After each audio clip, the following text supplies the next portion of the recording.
딱 이유가 저는 딱 하나라고 봅니다. 그게 뭐냐면 정치적인 안갚음이에요. 정치적 안갚음과 보복으로 특정 후보들을 이렇게 찍어내면서 뭐 마치 선출 권력이니까 우리는 할 수 있다라고 정당화시키잖아요. 민주당의 그런 좀 과도한 그 힘자랑이 우리 당의 그 극단적 세력들의 토양을 만들어주는 거예요. 민주당이 바보입니까? 부작용, 역풍 이런 거 있을 수 있죠. 그 안에 이 결말을 내지 못하고 또 이런 상황을 목격할 수밖에 없는 침대 재판을 지금 하고 있다라고 불안이 쌓여 있는 거예요 지금. 그리고 제가 더 논리적으로 좀 반박할 수 있겠습니다만 시간이 없습니다. 그러나 그러니까 지금 가장 핫한 이슈가 내란 전담 재판부 그리고 조희대 대법원장 사퇴 요구에 대해서 이제 어제 대통령실 반응부터 해가지고 일련의 사태가 있었는데 그 형님은 어떻게 보셨어요?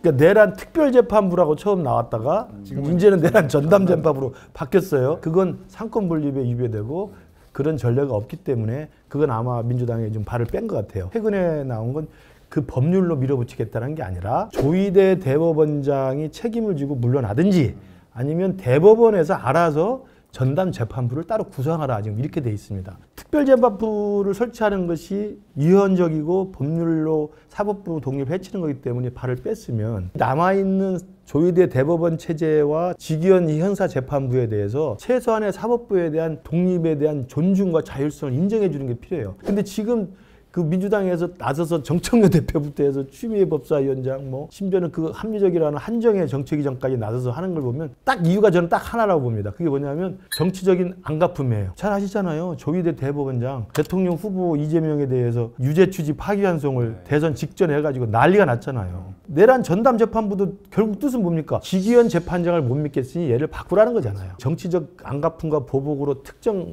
후보들을 이렇게 찍어내면서 뭐 마치 선출 권력이니까 우리는 할 수 있다라고 정당화시키잖아요. 그러면 우리 당이 아까 극단적인 세력들 탄핵은 반대돼야 되고 계엄이 뭐가 잘못됐느냐? 우리의 정당한 정치적 권력이 헌법재판관을 쫓아낼 수 있다라고 말하는 것을 실미를 준다니까. 민주당의 그런 좀 과도한 그 힘자랑이 우리 당의 그 극단적 세력들의 토양을 만들어주는 거예요. 그러니까 제발 민주당 정신 좀 차리세요. 정신 좀.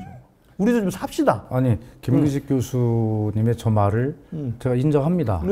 그럴 수 있어요. 그런데 또 입장을 바꿔놓고 한번 생각해 보세요. 예를 들어 지금 이것이 평상재판 같으면 지금 김기식 교수 말이 맞죠. 그러나 이것은 대한민국 역사상 단 한 번도 있지 않았던 대통령의 쿠데타에 대한 처리 문제예요. 자, 저희도 정상적인 내란 재판부에 이 재판을 맡겼어요. 그런데 놀랄 만한 일이 일어났잖아요. 날짜를 시간으로 계산한 기상천외한 초유의 방법을 어디서 가져와가지고 그것을 두 사람도 아니라 딱 한 사람 윤석열에게만 적용을 해서 그래서 윤석열을 풀어줬어요. 그래도 지켜봤어요. 그런데 윤석열이 출석을 안 하고 법원도 안 나오고 김건희는 나와서 아무 말도 안 하고 법 질서를 지금 농단하고 있는데도 대한민국의 민주주의가 아무 말도 못하고 지켜보는 상황이 됐고 바로 내년 초에 윤석열이 구속기한이 만료가 되는데 그 안에 이 결말을 내지 못하고 또 이런 상황을 목격할 수밖에 없는 침대 재판을 지금 하고 있다라고 불안이 쌓여 있는 거예요 지금. 그러면 그게 사법부 질서 안에서 하면 되지. 아니 그러니까 사법 질서 안에서가 지금 안 되니까 하는 소리잖아요. 민주당이 바보입니까? 지금 김기식 교수가 충고하는 부작용, 역풍 이런 거 있을 수 있죠. 그러나 그럼에도 불구하고 이것은 하지 않으면 안 되는 절대절명의 시대적 과제, 시대 정신인 거예요. 그리고 제가 더 논리적으로 좀 반박할 수 있겠습니다만 시간이 없습니다. 그러나 지금 이렇게 국민적 불안이 더 커지기 전에 집권 여당으로서 이 문제는 청산을 책임진 정당으로서 좀 욕을 먹더라도 국민께 설득하고 말씀을 드리면서 갈 수밖에 없는 상황이 되었다. 그러니까 내란 전담 재판부 그다음에 직위원 재판장에 대한 불신 뭐 그렇게 생각하는 국민도 있을 수 있어요. 그런 걸 정치적으로 이런 우려가 있다라고 하면서 재판을 결과를 지켜보면 되는 것이고 그래서 3심 제도가 있잖아요. 편향된 재판관이 혹시라도 있을지 모르니 항소하는 거고 상고하는 거잖아요. 그러면 1심, 2심, 3심 거쳐서 가면 되는 거고 계엄을 일으킨 윤석열을 취소시키셨다고 화가 나는 건 충분히 이해가 돼. 근데 지금은 어떻습니까? 다시 감옥 갔잖아요. 다시 나온다니까. 다시 감옥 간 상태로 돼 있고 그리고 재판은 한 3년, 4년 가요. 조희대 대법원장이 임기가 만료되기 전에 이 재판 절대 끝나지 않습니다. 제가 한 말씀만 드릴게요. 지난 일요일 날 또 우리 지역의 교회 가서 목사님한테 예배를 드리러 가서 사전에 티타임을 했는데 목사님 그 말씀 하시더라고. 아니 국민의힘은 왜 자꾸 민주당에 내란 하는데 꼼짝 못하고 있냐고.